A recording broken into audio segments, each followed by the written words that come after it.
close to 1:45. Welcome back to Central Valley Talk. I'm Austin Reed. We're live and local on this Thursday, the 3rd of June already. Thank you for being with us. Hit me up on Facebook, Instagram, Twitter, and TikTok at Austin Reed on air. Our next guests, give it up for Jamie and Sergeant Sanders from the U.S. Army in Visalia. Yes. Welcome to both of you. Thank Thanks you. for joining us. All right, so I had connected with you on Instagram, and I really just invited you guys on to talk about, really, I think, we want to talk about recruiting, obviously, Yeah. but I want to start with your stories. So, Sergeant Campos, I'll start with you. Well, my name is Sergeant Campos. I'm one of the recruiters out in Visalia, California. I joined the Army when I was 25. I left when I was 26. It'll be about 10 years this September I've been in. And I focus on our soldiers' mental and spiritual fitness. So I work with the chaplain, which is a non-combat job. But I came up on this role about a year and a half ago. It's a broadening assignment. Once I'm done with this assignment, I'll go back. But yeah, I've been in almost 10 years. I've been to Afghanistan. I've been to Kuwait. I was stationed out at Fort Carson, Colorado. Then Yuma Proving Ground, Arizona, which is kind of like Kuwait. It's worse than here, though, but heat-wise.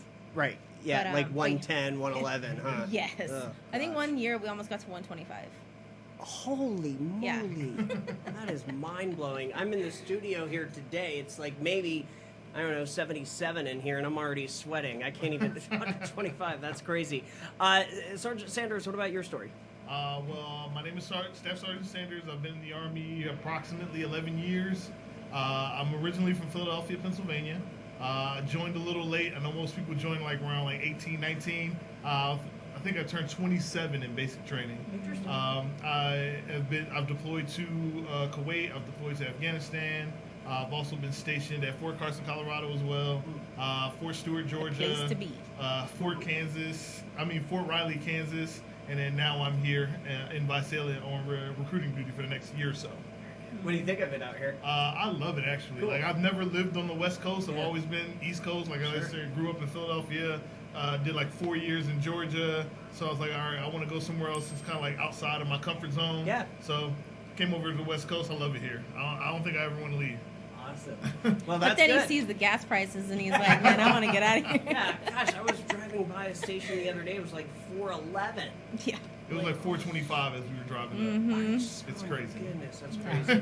Look, so I want to talk about for young men and women, or people that are in their late 20s, early 30s even, that are thinking about a career in with the U.S. Army. Why make that jump? Well, a lot of people have a misconception that we're all about shooting, killing, and all that stuff, when in reality, if they would do their research, we have a lot of jobs. We have over 150 jobs in the Army. The Army is the largest branch, but we have law enforcement, so we have military police, we have lawyers, we have paralegals, we have doctors, we have nurses, we have combat jobs, we have religious affairs, NCOs, so there's so many spectrums of certain jobs. But some of these kids out here, they want to go to college and they think college is going to be the best suit, which for some it is. Sure. But, they spend all this money for a degree, and then once they graduate, they realize, oh, man, I need 5 years. They still need the experience. Exactly. Yeah. They still need the experience. The degree is just a degree, but you still need that experience. Whereas if you choose that kind of career field in the Army, you get the certifications, the experience, then you have that resume. So then when let's say you serve 2, 3, or 4 years, you get out, and then you have that opportunity. You can kind of hit the ground running Exactly. immediately. And we have a bunch of different programs in the Army that kind of set them up to be successful in the civilian world. Yeah. Me, myself, I went to college. I had a full ride scholarship to Georgia State University. I absolutely hated it. College just wasn't for me. Sure. So when I went to the Army, they gave me a career, they gave me the training, they gave me the experience. And there's also a bunch of different programs that we have that set them up to be successful when they get out, so they can have a guaranteed interview the moment they get out. All right, I want to work for Tesla, or I want to work for Microsoft, or what have you. Yeah. We can set them up with a guaranteed interview when they get out, so that it's a smoother transition from being a veteran to the civilian. It's called the PACE program, right? Yep, PACE Yeah. program. PACE program. Okay, very good. Folks that are watching today, if you're interested, look into that. Sergeant Campos, I want to ask you, obviously mental health is definitely in the news. It's trending. Oh, yes.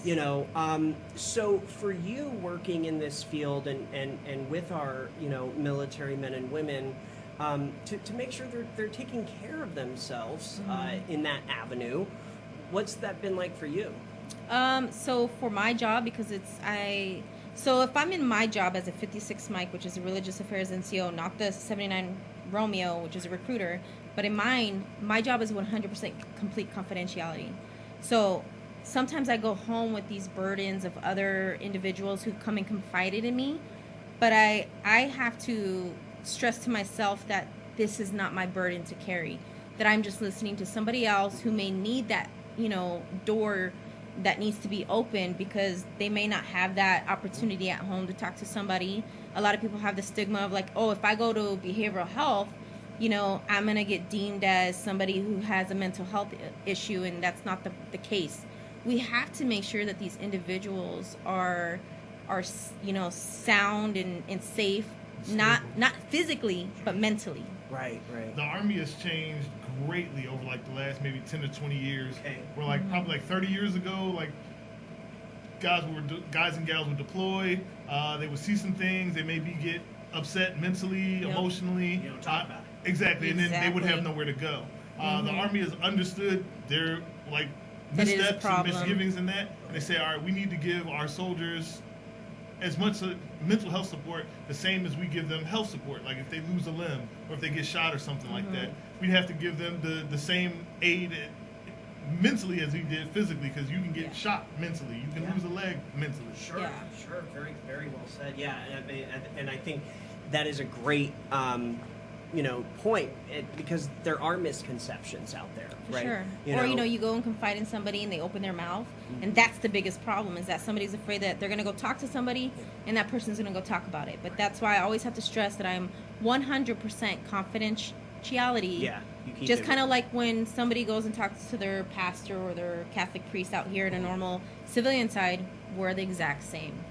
So as we are looking ahead now, what is anything else going on right now with the Visalia chapter? So we've been recruiting through our social medias because schools have been out for a long time, right? And there are people out there that don't even like us on the schools.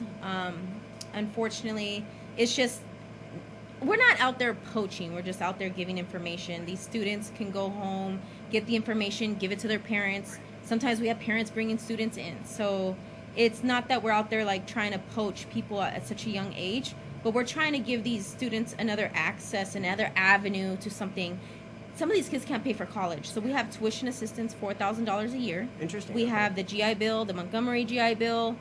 So we have a lot of, resources to help these individuals out that were college, they come onto high schools too and like, oh, come to our college, but not telling them, hey, you might be in like $65,000 in debt when you get out. And you know what I mean? Loans are of the devil. Yeah, I know, it's unbelievable. Yeah, I was lucky enough to do internships in broadcasting, and I got the on-the-job experience because I started very early. But like my wife, for instance, I mean, she's a veterinary technician, and she got her AA. She's still paying for that, but in her career, she as a veterinary technician, not a veterinarian, but a technician, she didn't even need it. So it's like it is. And it's stressful to pay $500, $600 a month for the foreseeable future. 30 years. Yeah, And the sad thing is that people think debt is the thing. Like, it's popular to be in debt. I'm cool if I'm in debt. Yeah, exactly. No, like instead of those fun. TV shows like 16 and Pregnant, why don't we have a TV show that's 18 and Successful? Right. I like that. I mean, I like that. Why? Oh my Why gosh. can't we just? That would be cool. Yeah. Some of these kids join right after high school, and I've seen some that have like invested. They've purchased a house at like 21, whereas some of these, kids, their friends from back home are still struggling, working at Walmart or McDonald's and stuff like that. Well, you know, the military in general gives us opportunity. Like, okay, I'm married.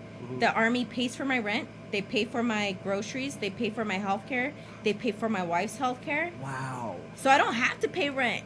Everything that I pay for is out of my pocket. That's because something I acquired. Right. The Army gives you a certain level of stability that a lot of people don't really realize that they do. We have comprehensive health care that we don't have to pay for. It covers you and your family members, when like your spouse and your children. Yep. Like I said, they give you a stipend to live.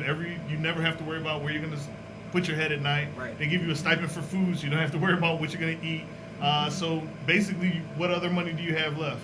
My base pay, and I use that. Me myself, I like to buy Jordans, so I have an obscene amount of shoes. He is a shoe addict. Yeah.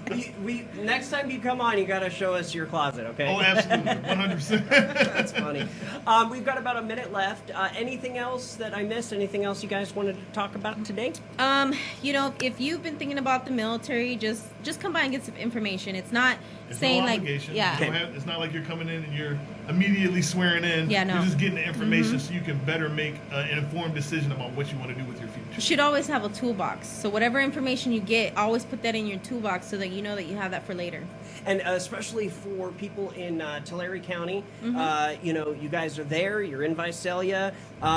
Best way to get in touch, would it be with you or vice Either versa? or, Okay. you can get in touch with us through our Instagram. You can call us on our cell phone. You can come into the office. We're located in the same parking lot as the Target on Mooney Boulevard. Okay. It's all the way at the end on the right hand side. Easy Yep, enough. right next to Tilly's. Right. Yep. Okay. Perfect. Sergeant Campos, thank you. Staff Sergeant you. Sanders, thank you, Thank you. and thank you for your service as well. Thank I you, sir. appreciate this. We do appreciate it. Check out the U.S. Army in Visalia if you're interested. All right, I'm Austin Reed. Thanks for watching Central Valley Talk. We're going to take a break. We'll be back in the 3 o'clock hour, though, with more live local guests. It's time for my lunch, so see you later.